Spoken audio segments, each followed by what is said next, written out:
kallattumaan odeeffannoo maddeen Awuroopaatti argannetti yoon darbu Premier League Englandin tapha darbii Lancashire kaleessa Manchester United goolii 2-3 Liverpool injifachuudhaan hirmaannaa Champions League Awurooppaa bara dorgommii kana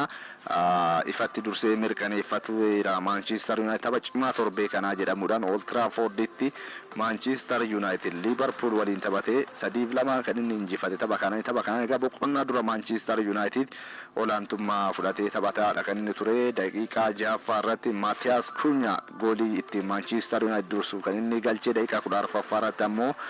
Benjamin Sesko kubbaa Bruno Fernandes gara keessatti adda isaatiin cross godhe yookaan gara keessatti dhiite goolii kan Liverpool kubbaa kana baasuudhaaf yeroo jedhu Benjamin Seskotti buuteetti gooliin kun kan isheen galte. Kanaanis Manchester United goolii 2-0dhaan dursaa boqonnaadha kan inni ba'e. Boqonnaa booda garuu dubbiin tariitii gama Manchester United itti ulfaateeti ture. Manchester United sababa inni isaas ammoo dogongoroota lama Manchester United taphattoonni kilabichaa uumaniin fayyadamuudhaan Liverpool walitti aansee goolii galcheen ittiin qixxaate. Jalqaba kubbaa Ahmad Dialloon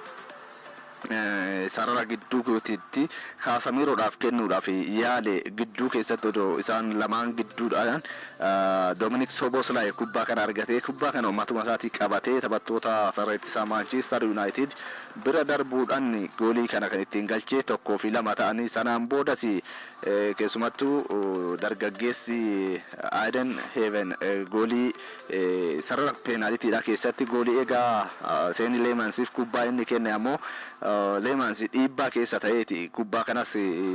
kan inni gara sarara gidduutti Casemiro yookaan immoo Kobii Maayinoo biraan osoo hin gahin taphattoonni Liverpool argatanii waliif kennuudhaan Dominic Szoboszlai salphaatti kan inni koodii Gakpoodhaaf kenne. Gakpoon goolii kana galchuudhaan lama qixa kan isaan ta'anii haala kanaan onnatee Liverpool inumaayyuu dhiibbaa uumuudhaaf tattaafataadha kan inni ture. Ta'us garuu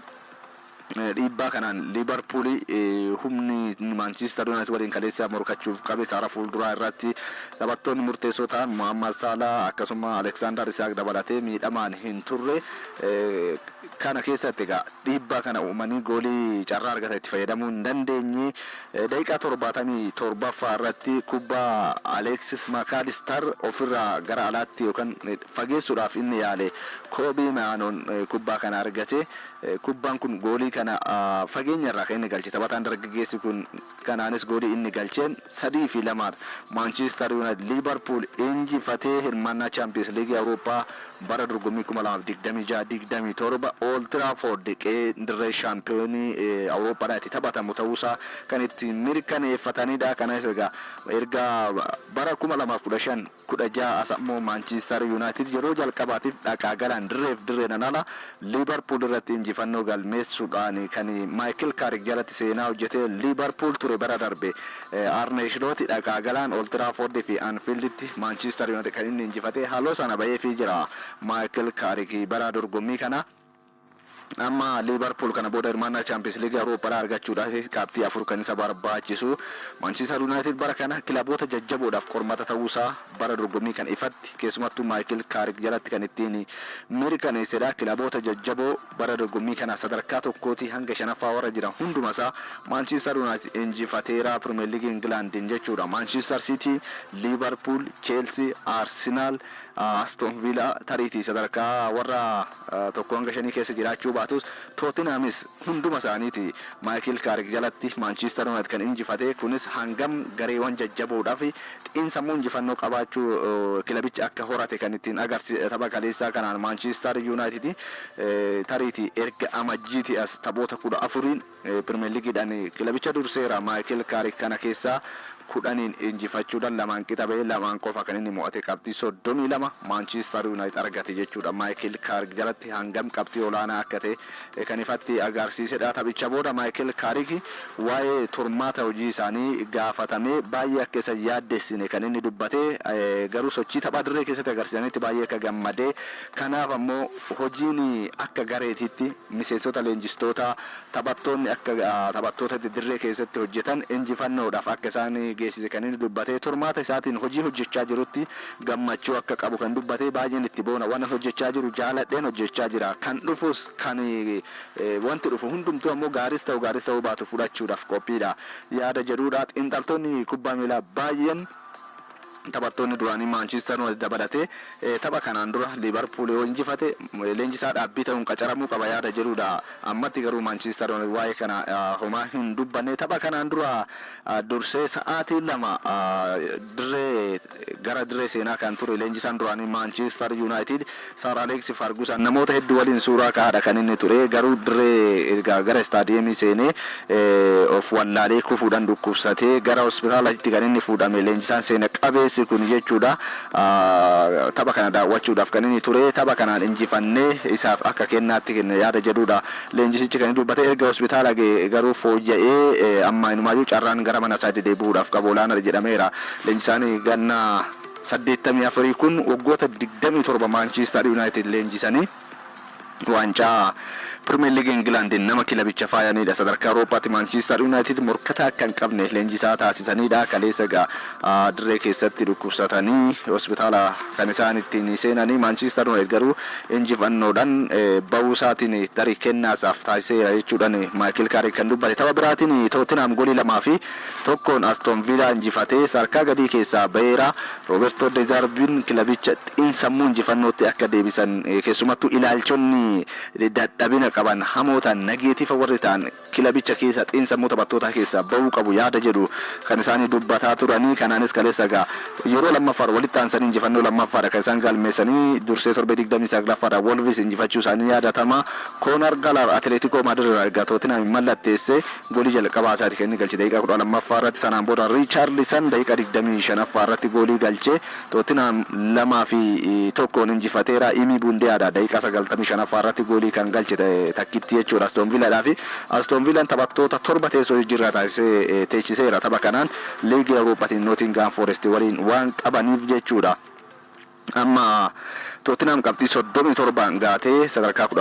17ffaatti ol siqeera qabxii tokko West Ham irraa ol siqee yoo argamu qabxii lamaan ammoo Nottingham Forest irraa gadi siqeet argamaa kana booda tariitii kilaboota akka Leeds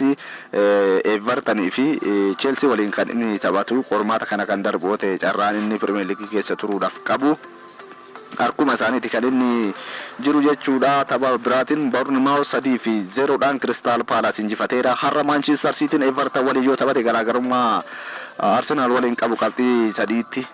gadi dhiphisuu danda'a ta'uu baannaan Arsenal gamanuma imala shaampiyoonummaa isaa daranuu kan ittiin cibsatu taphni kana boodaafu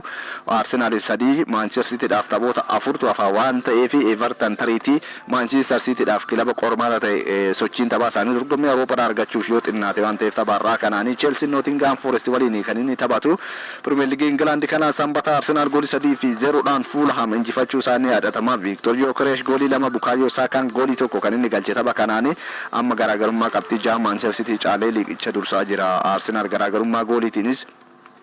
goolii qulqulluudhaan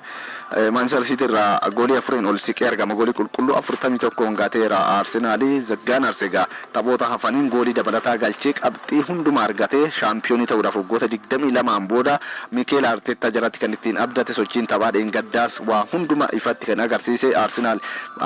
kanaan durallee maaliif taphoota irratti goolii baay'ee galchuu dadhabe kan jedhu leenjisichi mataasaa kan ittiin of gaafatu jechuun ni danda'ama Brentford goolii 3-0 West Ham United injifateera tapha biraatiin Newcastle United 3-1 Brighton kan ittiin injifate yoo ta'u Wolves fi Sunderlandis goolii tokko qixa isaan ittiin baani La Liga Spain odeeffannoo walqabateetti yoo darbu kaleessa tariitii Barcelonaan shaampiyoonii ta'uudhaaf carraa qaba ture haa ta'utti Real Madrid goolii 2-0 Espanyol injifachuu isaatiin carraan Barcelona shaampiyoonii ta'uudhaaf qabu darbii El Clasicoodha torbee dhufu taphatamu eeguudhaaf dirqameera kaleessa Real Madrid goolii 2-0 Espanyol yoo injifatu Vinicius Junior gooliiwwan lamaanuu galcheera amma Real Madrid qabxii 77 Barcelona qabxii 88 qaba garaagarummaan gidduu isaanii jiru qabxii 11 taphoota kana booda hafaniin